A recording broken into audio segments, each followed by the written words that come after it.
Hello everyone, welcome to CS with Aris. In the last session, we discussed how an ML model interprets numbers. But today, we'll answer a more dangerous question. Which numbers should never be allowed in the first place? Let's better understand with a situational example. Let's say we have created a model that predicts house prices on the basis of plot area. And the plots in our case are dealing from sizes from 500 square feet to 5000 square feet. Now, let's say someone accidentally entered minus 500 square foot. So, what do you think? Will the model complain? What will it do? Well, the model will just process and return an output number. Why?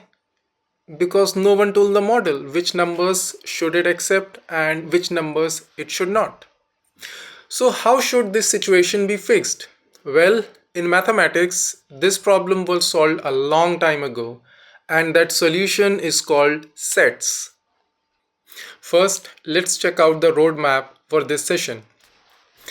This session is basically divided into 9 small ideas, and we start from basic elementary school set theory all the way to understand how the set theory applies to machine learning. And by the end of this session, you will develop an understanding how the concepts of sets can help us define what a model can and cannot learn. Let's start with point number one. So, what exactly is a set? Set is basically a collection of well defined objects. So, what is well defined? A well defined object is something that we all can agree about, that this object belongs to a collection. There is absolutely no ambiguity. Some examples of a valid set can be a collection of vowels in the English alphabet, that's a valid set. A collection of all the states in the Indian country, now that's a valid set. A collection of natural numbers, that's also a valid set. And what's not a valid set? Let's say a collection of beautiful flowers. This beautiful flowers is not well defined. We do not know which flower is it. Is it lotus? Is it rose? And what does the term beautiful mean? So this is an invalid set. Or we can say a collection, a set of good hockey players. Like, we don't know which player is this set talking about, and how can we define what a good hockey player is. So these are examples of an invalid set because the object of the set is completely ambiguous. There is no the object is not well defined. So how do we denote a set? Like, how do we represent a set? So commonly, set the name of set are basically represented by the capital letters, and the items within a set, the collection objects, they are basically represented by lowercase alphabets. For example, this is how we can define a set. Let's say A is my set, and the objects are basically inside parentheses. So let's say if I'm saying this, my set A is a collection of English letters. So this is how we represent a set. Now there are some common predefined sets of numbers, like natural numbers, integers, real numbers, complex numbers. So these are how they are denoted. Set of natural numbers is denoted by n. So natural numbers are 1, 2, 3, 4, 5. Any number is a natural number. Integers, it's basically denoted by z, the set name. And integers are like 0, 1, 2, 3, -1, -2. So all the positive and the negative and the 0, they form integers. Z plus is used to represent all the positive integers 1, 2, 3, 4.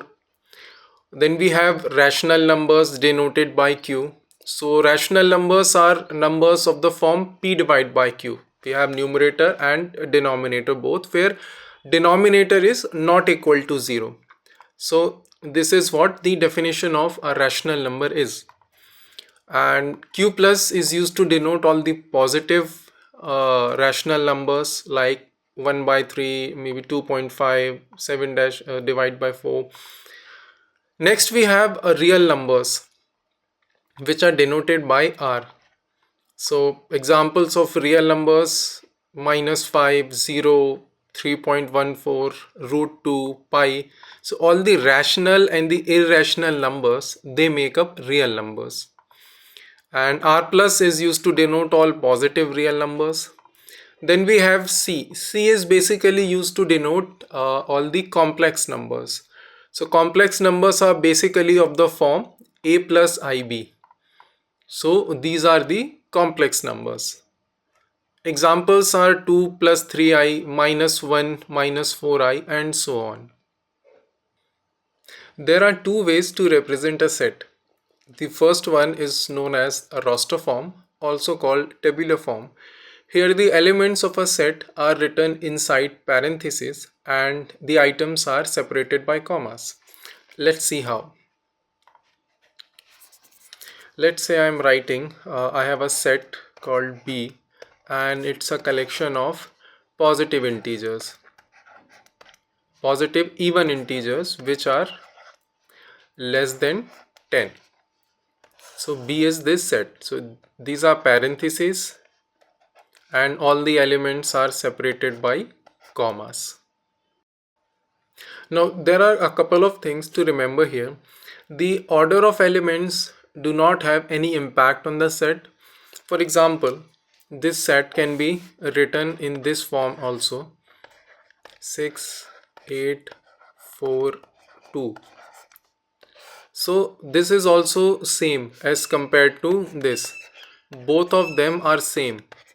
The ordering of elements makes no difference to the set.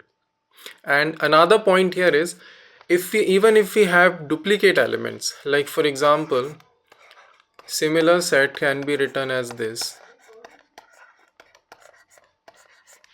So these duplicate elements still have no impact on the set. This set is same as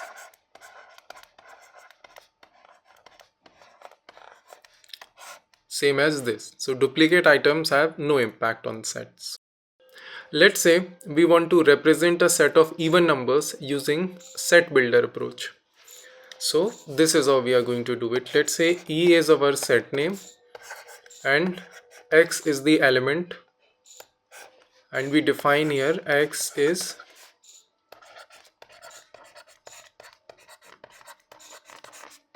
a natural number such that X is equal to 2n for n belongs to capital N, and we just saw it. This is set of natural numbers and this is the rule for all the element X part of this set E. So next is, what are different types of sets? We have finite sets where the elements that are part of the set are finite. For example, we can say a set of vowels. Let's say I have a set V of vowels. It is fixed. We know there are 5 vowels in English language: A, E, I, O and U. This is an example of a finite set. Okay. Another type of set is infinite set, and as by the word infinite we can figure out the number of elements that are part of the set are infinite. There is no limit to that. For example, the set of all the natural numbers 1, 2, 3, 4 and it continues. There is no limit to this. This is an example of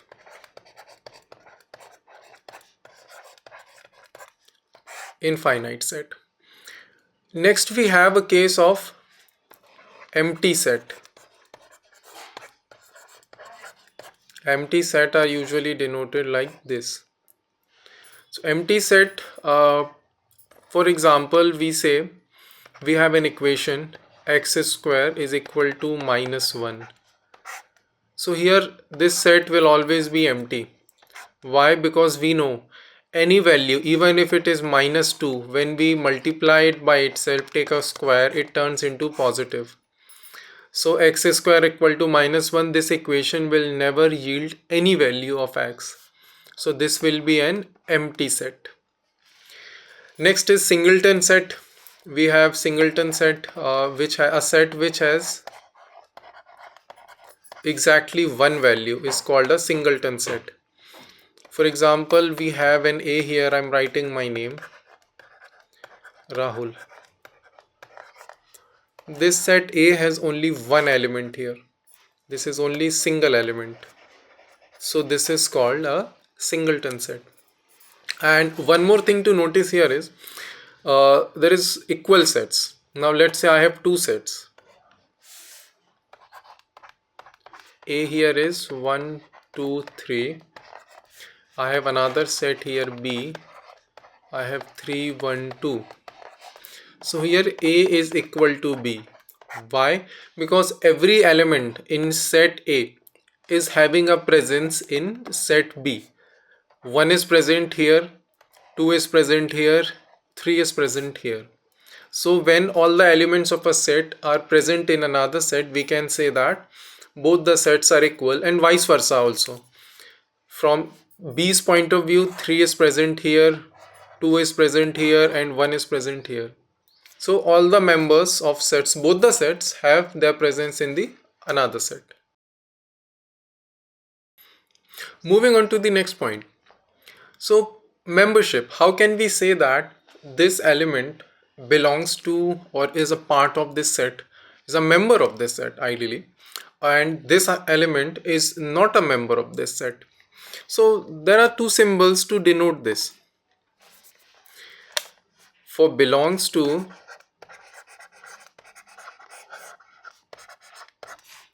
we have this symbol, and if we want to say that this element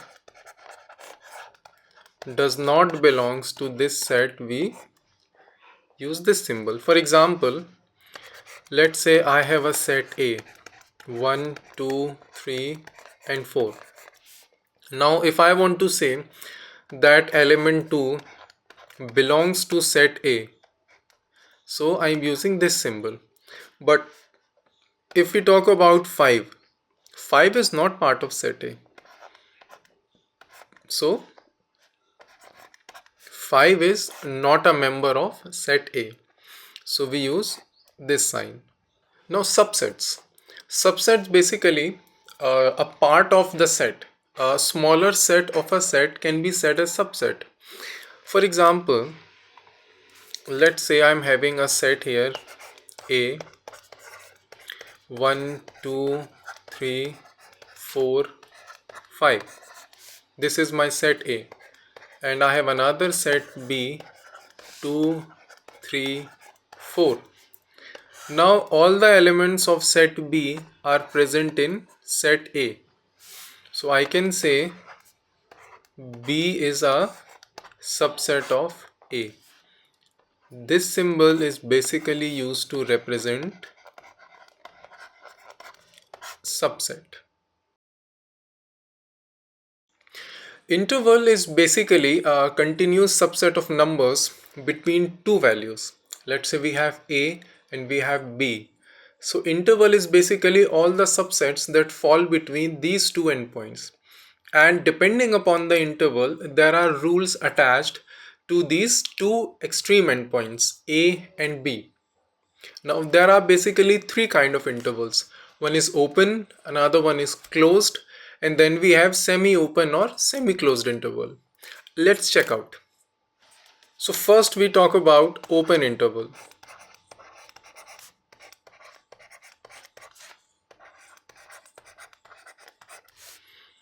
Let's say I have my A and B are 2 and 10. So I'm drawing a number line here. This is 2 and this is 10. So I have 3, 4, 5, 6, 7, 8 and 9.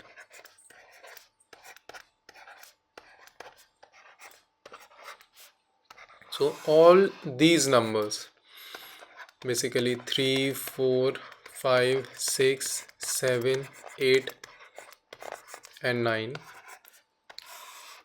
they are part of this open interval. And in open interval, the rules that apply to these endpoints are exclusion. So these endpoints are basically excluded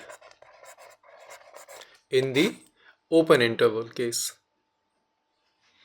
Now for the case of closed interval, if we continue with this example,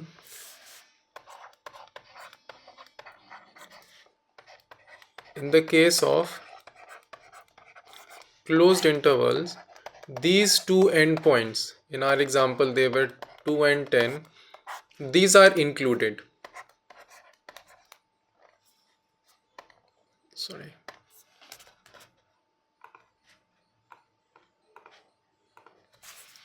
So these two endpoints are basically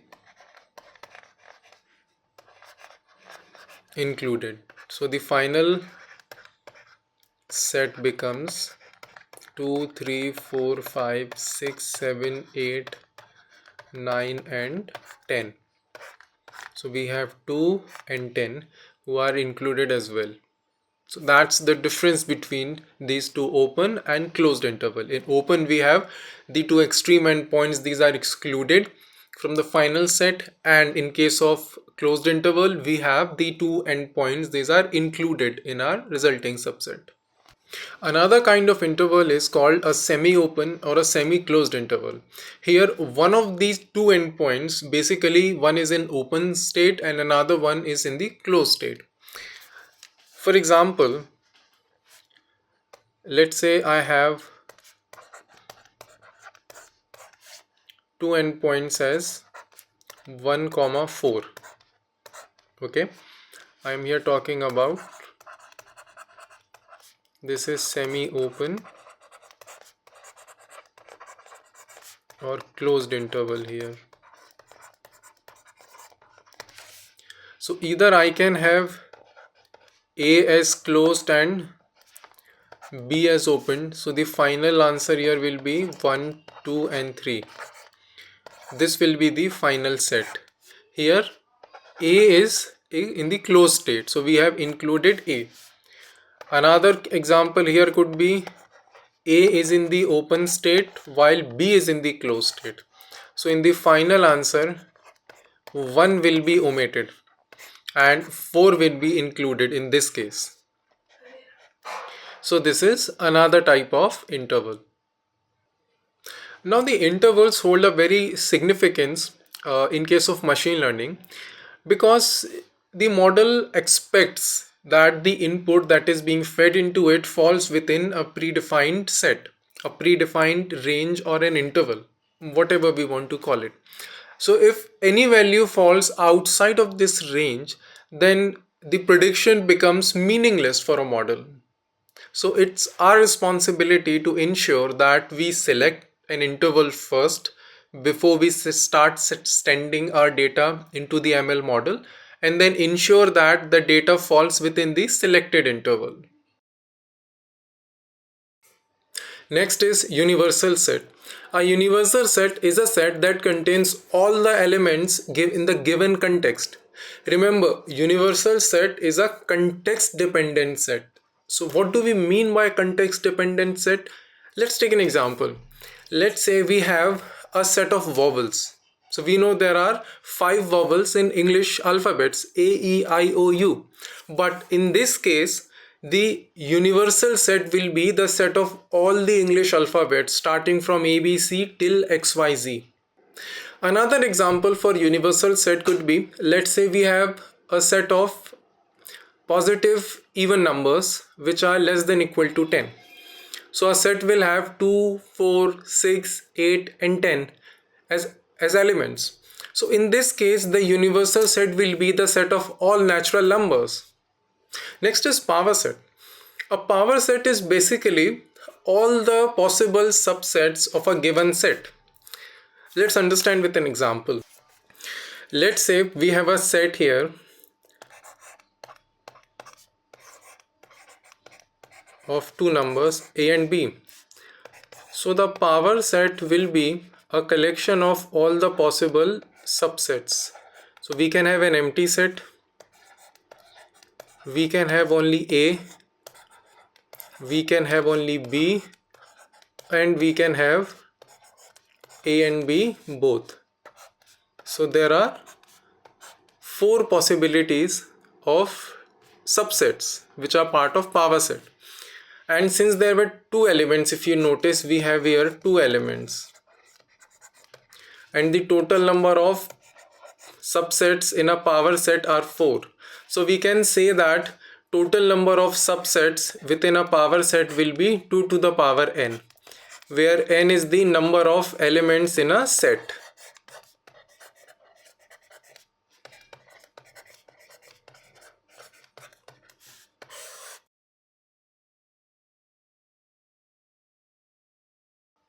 So the next point is Venn diagrams. So Venn diagrams are basically an approach to represent circles and their relationship with one another. Okay, so this is basically done inside a rectangle. For example, let's say this is a rectangle. The elements of a rectangle are basically the universal set, and I have, let's say, two sets here. This is my set A, and I have another set here B. Now since there is no interaction between these two sets, so both are different. Like for example, A has elements 1 2 3, whereas B has elements 4 5 6. So there are no common elements between these two. So such type, and this is universal, denoted by U. Universal represents we can say all the set of natural numbers, since in this context we are talking about numbers 1 2 3 4 5 6. So this is a set of natural numbers, rectangle. This is disjoint sets. This is an example of disjoint sets. Now another example could be,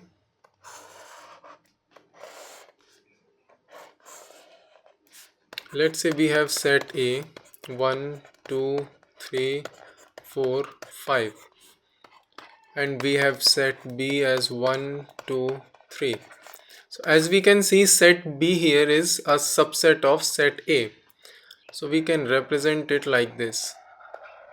This circle, outer circle, this is set A, and inside we have this another circle which is set B,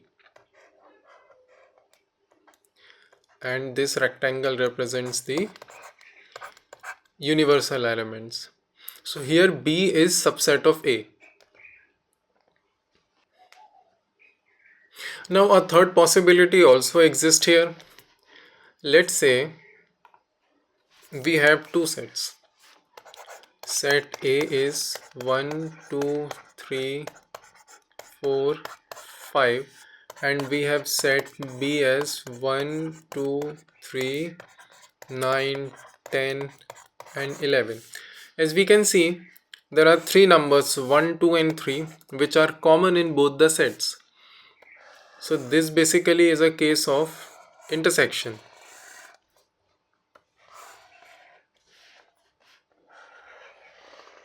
This is my set A, and this is my set B, and this intersection part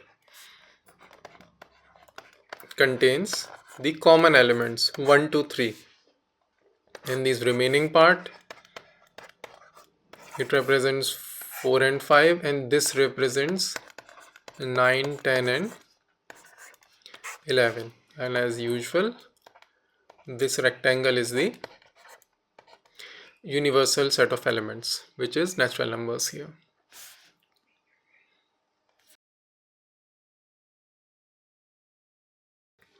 When we have sets, we can also perform operations between the sets.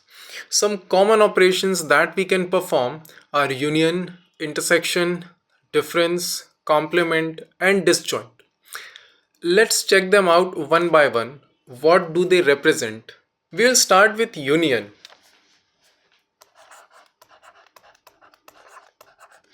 It is denoted by a sign U. Let's say we have A and B are two sets. So if I want to represent A union B, I am going to use this sign.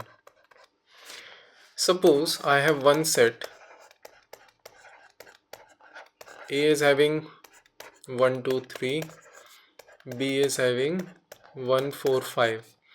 So A union B, if I say C is equal to A union B, it means the resulting set will contain all the elements that are present in both the sets, whether the elements are common in both the sets or uncommon in both the sets. In this example, we can see 1 is common in both the sets, so 1 will be here. Next, 2 and 3, they are part of only set A, so we will have 2 and 3 here. Similarly, 4 and 5 are part of only set B, so they will also be included in the result. So in union we have all the elements in both the sets, whether common or uncommon, which are part of the resulting set. Next we have intersection.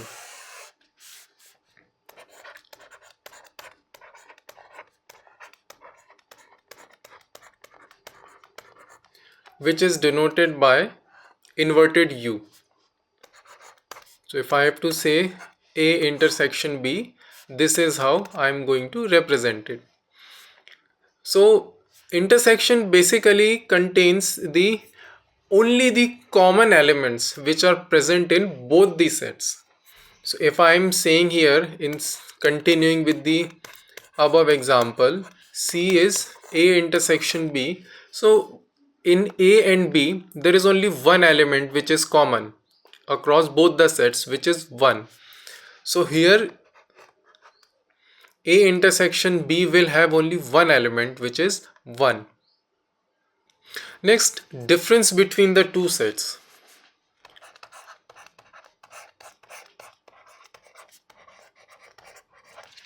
Denoted by minus sign. Let's say A minus B. I have A is 1, 2, 3. B is 1, 4 and 5. So when I say C is equal to A minus B, the output will be, when I say A minus B, so all the elements of set A which are not present in set B, so they becomes the result of A minus B. I'm repeating again, all the elements of set A which are absent in set B. So in this example, we can see 1 is present both in A and B. Okay, so 1 will not be part of the result. 2 and 3, they are not present in set B. So A minus B is 2 comma 3, because 2 comma 3 are part of set A. They are present in set A, but they are not present in set B. One thing to notice here is A minus B is not equal to B minus A. Why? Because order matters. Let's see with this same example. Let's say I want to find out of D represents resulting set of B minus A. So 1 from B is present in A, so B will not be part of the answer. 4 is not present in A, 4 becomes part of the answer. 5 is not present in A, so 5 becomes part of the answer. So A minus B gave us 2 comma 3 as output, and B minus A gave us 4 comma 5 as output. So order matters. Order of set matters, whether it is A minus B or B minus A. The next operation is complement of a set. So complement of set basically is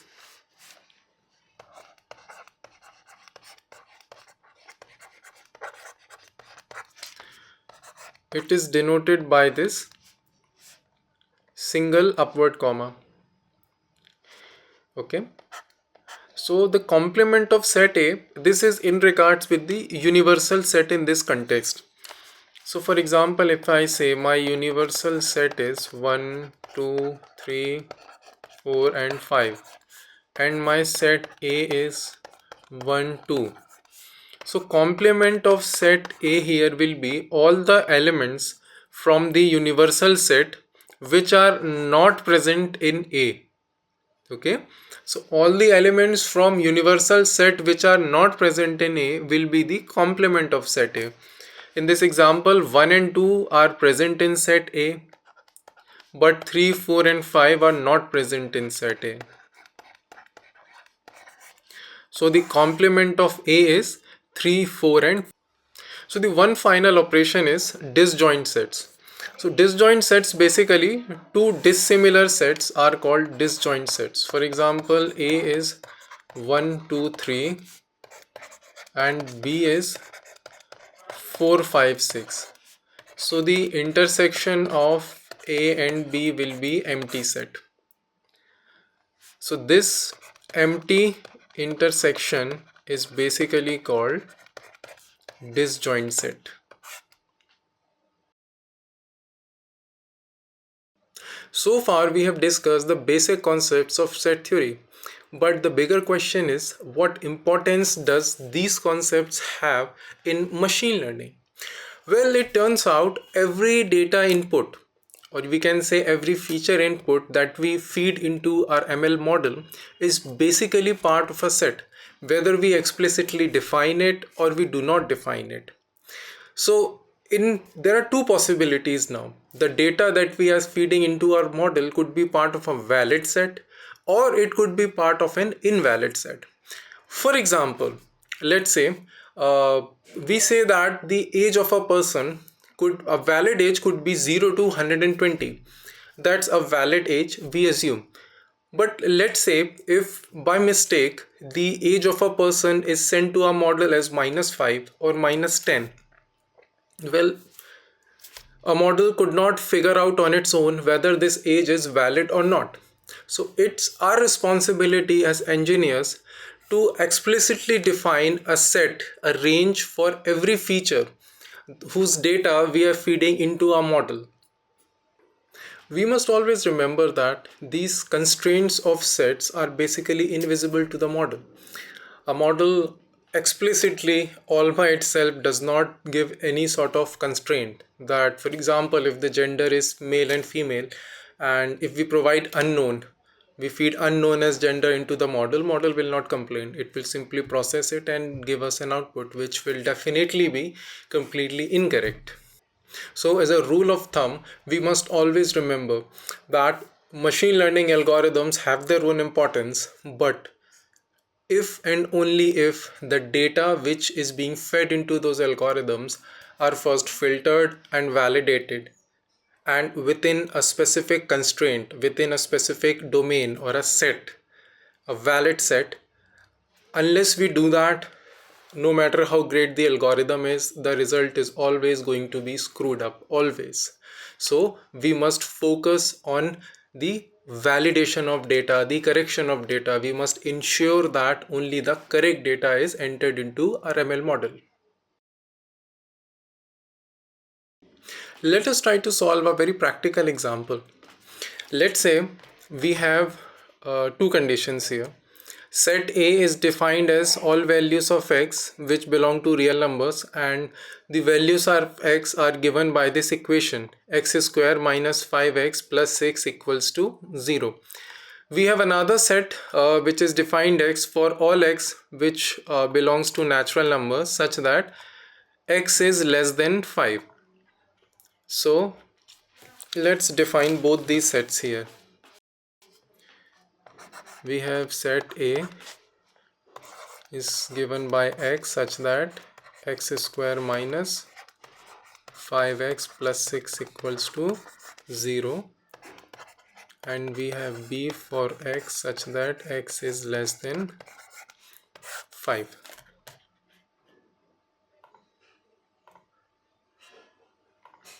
Okay, so if we solve this equation, x square minus 3x minus 2x plus 6 equals to 0. Just in case if you are unfamiliar with quadratic equations, so for these 5 we need to find two such numbers whose addition, add up or subtraction give 5 and their multiplication gives 6. So we have 2 and 3 who add up to give 5 and they multiply to give 6, and the sign here is minus 5 and plus 6, so we can have minus 2 minus 3, they both combine to give minus 5, and when we multiply minus minus becomes plus 6. Okay, so it will be x minus 3 minus 2 x minus 3 equal to 0. So it is x minus 3 into x minus 2 equals to 0. So we have here x equal to 2 and x equal to 3. These two values. So a is being resolved here as 2 comma 3. Similarly, b is x for all values of x which are less than 5. So we have 1, 2, 3 and 4. So we have these two sets here that we have solved. Now if we we have find out set A, we have find out set B. Now let's talk about A intersection B. If I try to check here,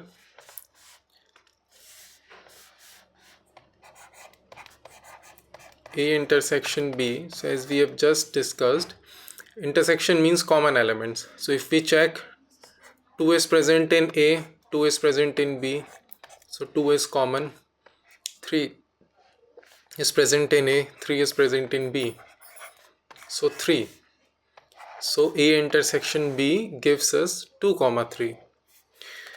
Now another thing that we have to find out is decide whether A is a subset of B. Now we can see A has 2 and 3, B has 1, 2, 3 and 4. So we can see clearly 2 and 3 are part of B. So we can say A is a subset of B. So this condition satisfies. So in terms of machine learning, these set A is basically the model generated values.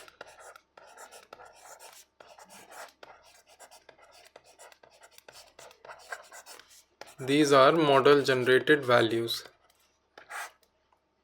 And this set B, which is given to us, is basically the valid input.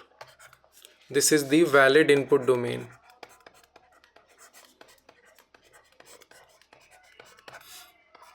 It means that the data that our model has generated must fall within this range. Any data which is either less than or greater than this range will be invalid for our model. And how do we validate whether the data which is generated by our model is valid or not? Is by this constraint. A is a subset of B. Okay, this model generated values is basically a subset of valid input values which is provided to the model. And this A intersection B, this basically gives us the valid predictions that our model has predicted. So as engineers, it becomes our responsibility to first define a proper set of values which are acceptable for the models, and before we pass our data into the model for processing, we must validate the data first to ensure that only valid data is being processed. We must enforce certain constraints on our data, like some rules, some ranges, and only if the data satisfies those rules or maybe part of that range, only then we can allow it for further processing. We must also handle the case of empty data. Like for example, there is a feature. We have it as non-null. Okay, we were receiving that feature with some values, but all of a sudden it's now empty. So we must look into the case that why it is empty. We must report that, and we must immediately try to check the reason behind that empty data. Or there must be a situation where some new data is coming in. Like for example, we have a model that accepts a country code of, let's say, 10 countries, but after certain time a new code, an 11th country code, comes into our model. So we must have certain enforcements in place so that it keeps checking that okay, this new country code is basically different from what we were accepting it previously. So as engineers, we must be able to handle all such cases within our system and ensure that only the acceptable data is passed for further processing. As engineers, we must always remember that machine learning models do not fail because of bad algorithms. It fails because we as engineers forget to set proper valid sets for our input data. So this brings us to the end of this video. If you guys found it informative, please like it and subscribe to our channel. See you in the next video. Bye bye till then.